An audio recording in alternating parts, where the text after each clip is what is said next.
Actes chapitre 3. Nous commençons au verset 1. Il est écrit: Pierre et Jean montaient ensemble au temple à l'heure de la prière. C'était la 9e heure.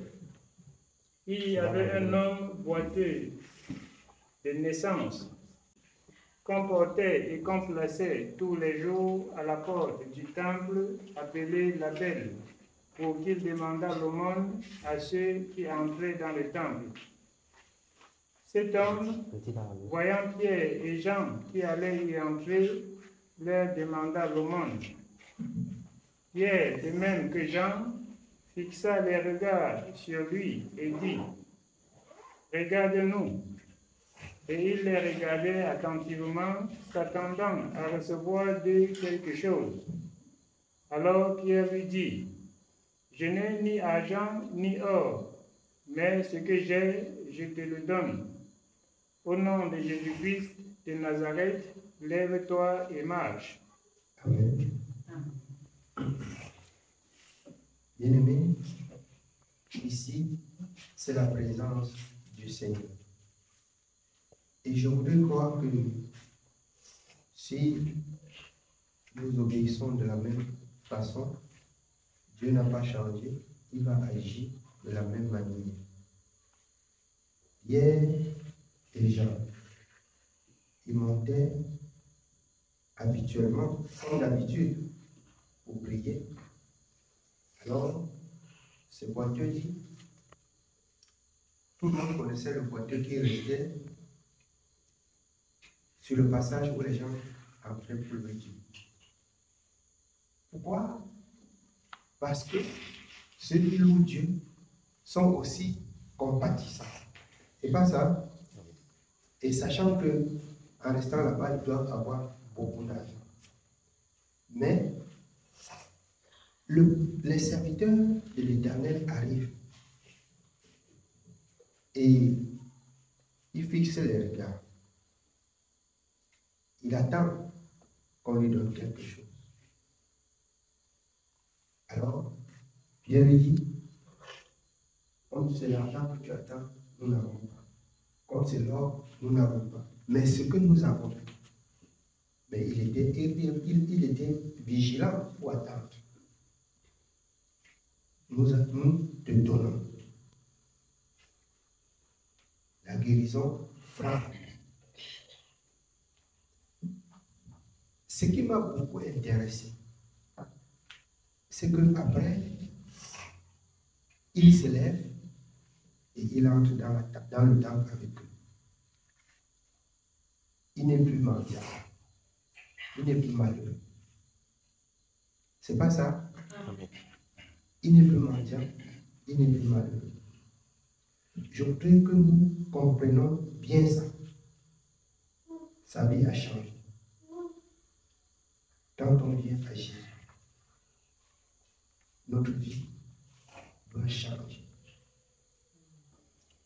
On peut avoir quelques difficultés, c'est la parole de Dieu doit s'accomplir. La parole de Dieu doit s'accomplir.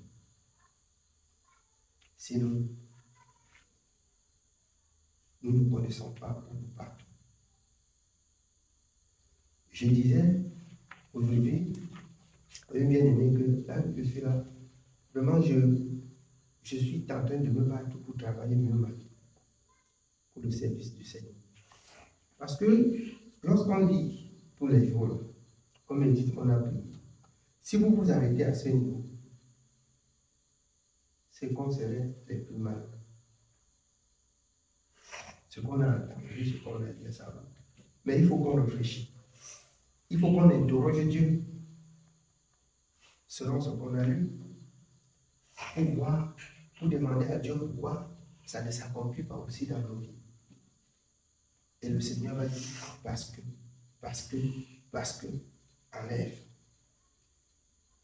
Et on verra comment Dieu va agir.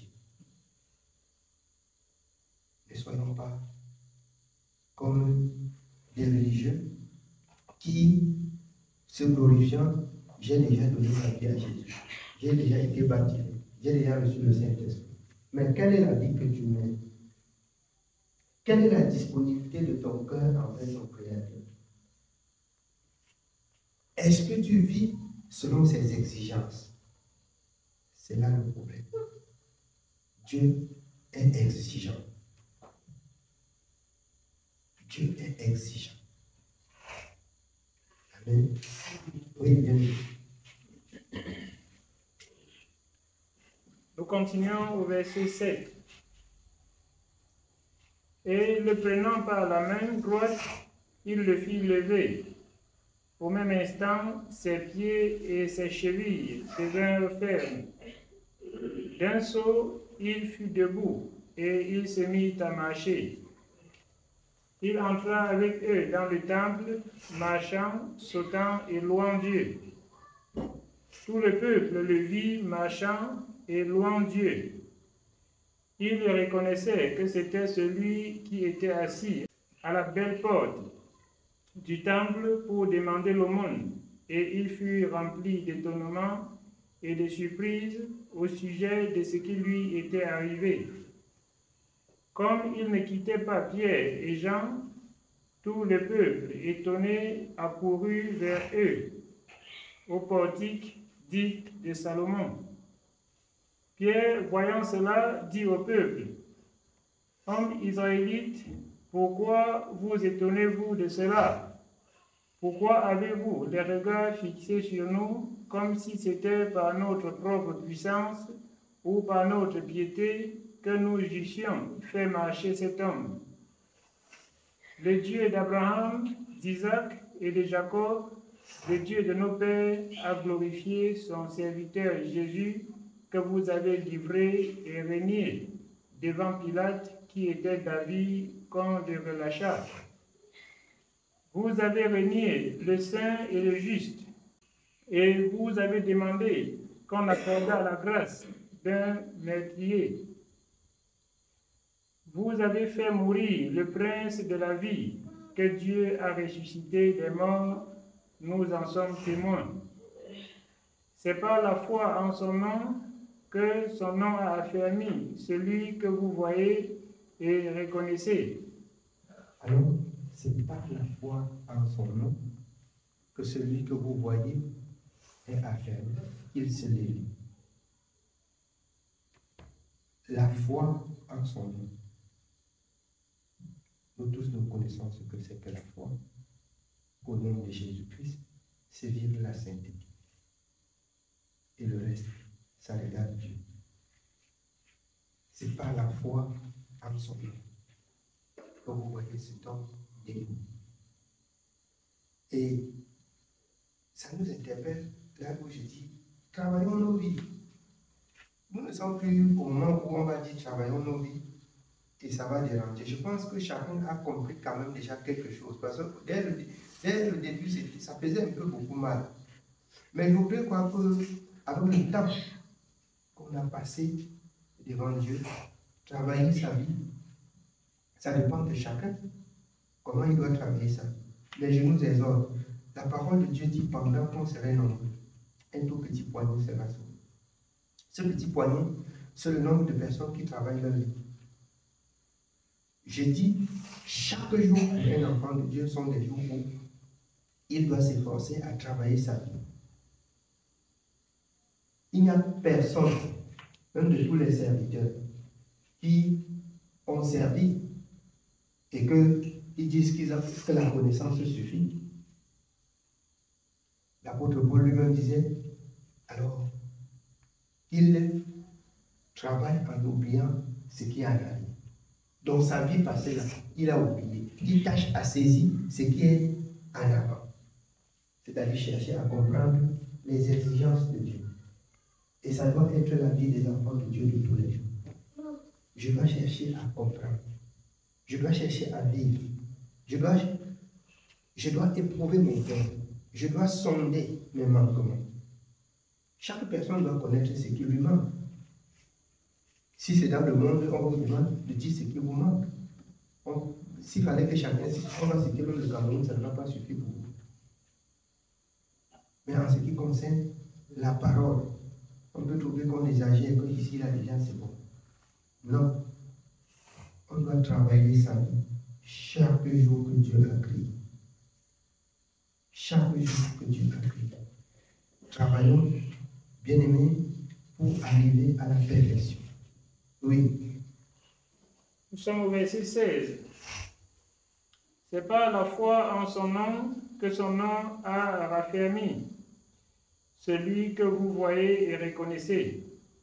C'est la foi en lui qui a donné à cet homme cette entière guérison en présence de vous tous. Et maintenant, frères, je sais que vous avez agi par ignorance, ainsi que vos chefs.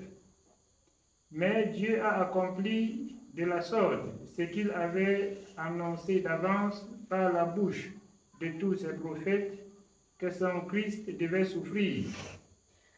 Repentez-vous donc et convertissez-vous pour que vos péchés soient effacés.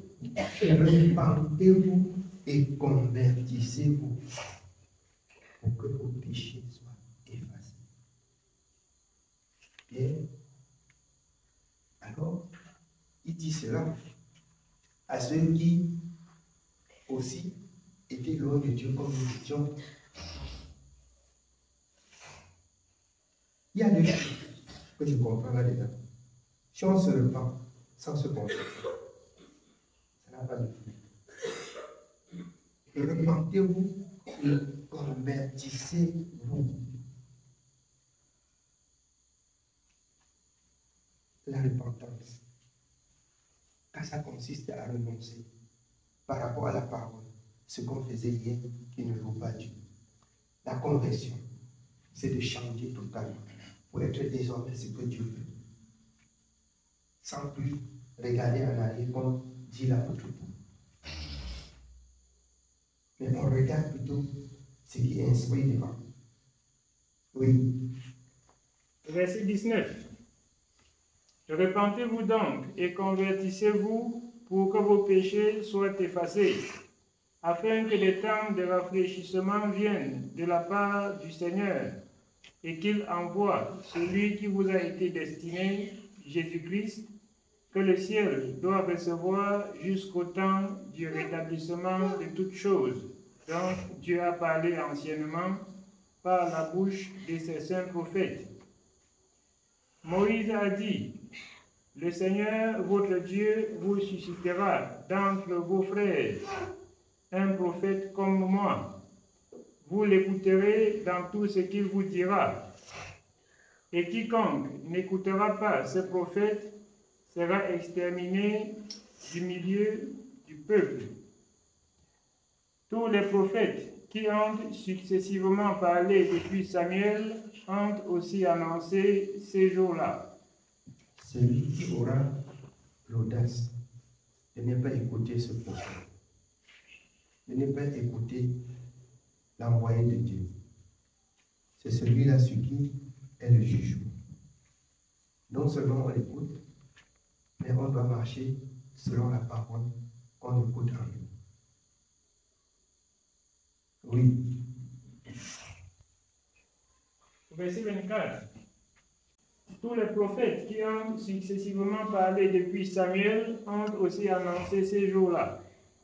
Vous êtes les fils des prophètes et de l'alliance que Dieu a traitée avec nos pères en disant à Abraham, « Toutes les familles de la terre seront bénies en ta postérité. » C'est à vous, premièrement, que Dieu, ayant suscité son serviteur, l'a envoyé pour vous bénir, en détournant chacun de vous de ses iniquités. Amen. La présence de Jésus détourne du péché. Si on accepte Jésus, on vit encore dans le péché. Bien-aimé, c'est que on réclame la mort. On désire la mort et non la vie. Quand on a rencontré Jésus, ce qui est passé, mais on regarde ce qui est là et qui serait pour l'éternité.